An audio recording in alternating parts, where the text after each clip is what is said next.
gym rats with a flair for interior decorating. So before you get comfortable, take a moment to like the video and subscribe. But only if you genuinely enjoy what I do here. And let me know in the comments where you're tuning in from and what time it is for you. It's always fascinating to see who's joining us from around the world. Now, dim the lights, maybe turn on a fan for that soft background hum, and let's ease into tonight's journey together. At the end of the First World War, a British force under Major General Lionel Dunsterville launched a daring campaign to cut off Ottoman oil supplies at Baku. And a bleak morning in January 1918, one of the oddest military formations ever put into the field by Imperial Britain set out from Konakeen, in what is now Iraq, to cross the border into Persia. Dunsterforce, as it was called, consisted of just 41 Ford vans and cars with their drivers, 2 sergeant clerks, and 12 officers. Ahead of it lay a journey of some 700 miles on roads not built for wheeled traffic across mountainous, snow-covered, and famine-stricken territory. The force commander, Major General Lionel Dunsterville, was making for Enzeli, a Persian port at the foot of the Caspian Sea. From there, he hoped to sail to Baku, the capital of present-day Azerbaijan on the western shore of the Caspian, before traveling across the Russian-controlled Caucasus to Tbilisi. His vans carried large sums of money in British gold and Persian silver to bribe Georgian and Armenian forces to fight the Ottoman Turks. He had also been promised reinforcements of around 350 elite officers and NCOs from Britain's White Dominions, who had volunteered for a mysterious hush-hush mission. An American colonel who met some of them in Baghdad called them the most efficient-looking crowd of high-class, patriotic, and altogether worthy cutthroats and desperadoes that I have ever seen. They were superb. Dunsterville's mission had been prompted by one of the 20th century's seminal events.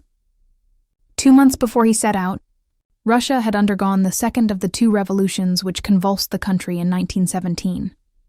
As a result, it had crashed out of the First World War. The new Bolshevik leaders, Lenin and Trotsky, had signed an armistice with Russia's principal enemy, Germany, and the armies of the old Tsarist regime had spontaneously demobilized. Little now stood between Germany's Turkish allies and Baku, one of the world's most important oil-producing centers, which could prove immensely valuable to the Turkish and German war effort.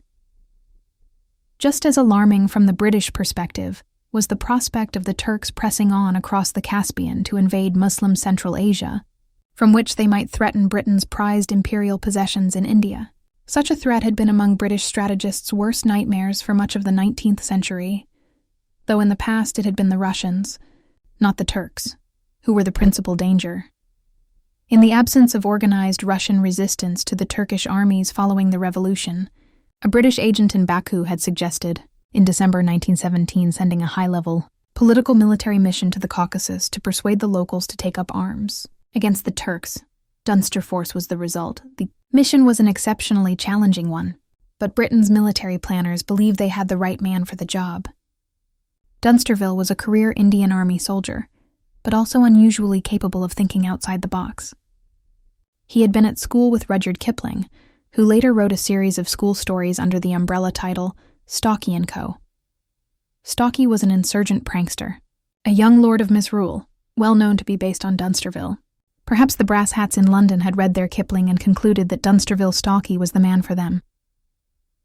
Dunsterville's mission received an early setback. When he reached the port of Enzeli 3 weeks after setting out, he found it in the hands of young Russian Bolsheviks, who barred him from proceeding on the grounds that he was trying to prolong a war they were desperate to end. So he spent 5 months twiddling his thumbs in Persia. His cutthroats and desperados engaged not in fighting the enemy, but in famine relief, road building, and training local volunteer troops. Only in August 1918 was the Bolshevik regime governing Baku overthrown, leaving the way open for Dunsterforce to land in the city, which by then was surrounded by a Turkish army. The British force had now swollen in size to some 1,500 troops, including a brigade of infantry, and their arrival stiffened the city's resistance, but not enough to stave off defeat. The Armenians who dominated Baku's government had plenty of citizen soldiers, but, according to the British, these local conscripts did not want to fight, abandoning their positions in the trenches around the city every evening to carouse with their girlfriends in the cafes. Dunsterville's men suffered heavy losses, and he decided to evacuate the city, moving his troops stealthily to the harbor and embarking by night on 14th September. Among them was a character even more remarkable than Dunsterville himself, Colonel Toby Rawlinson, who was given a key role in the evacuation. Rawlinson was a sportsman and daredevil who had been a pioneer of both motor racing and flying. In 1914, aged 47, he and his new Hudson racing car joined a volunteer unit ferrying staff officers around the battlefields in France. By November that year, the vehicle, with one of Rawlinson's personal machine guns mounted on the bonnet, was riddled with bullet holes. In 1915, he had been given the task of defending London against Zeppelin bombing raids and helped develop some of the earliest anti-aircraft weapons, but by 1918 he was bored and volunteered to join Dunsterville. In Baku, he was put in charge of the city's ammunition reserves, which he had loaded onto a ship ahead of the evacuation. When the ship set sail, Rawlinson held a revolver to the head of the reluctant captain, who was terrified that gunboats at the harbor entrance would open fire on them. And to discourage the mutinous crew from trying to shoot him, Rawlinson also barricaded the bridge with cases of dynamite.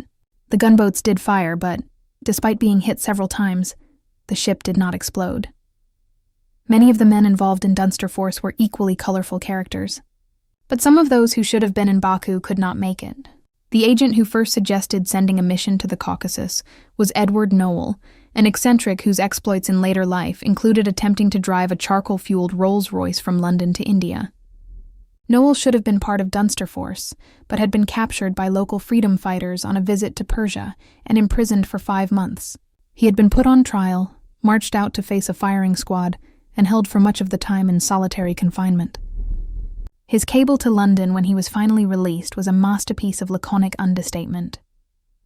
As a result of my 5th attempt to escape, I was flogged, kept in chains for 65 days, fed on rice alone, tied to a tree at night, led out to be shot, etc.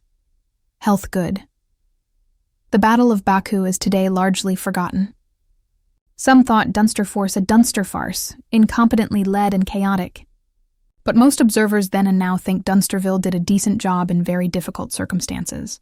And though British troops suffered a defeat, their efforts were not in vain, since they deprived Britain's enemies of access to Baku's valuable oil for 6 critical weeks in the closing months of the First World War.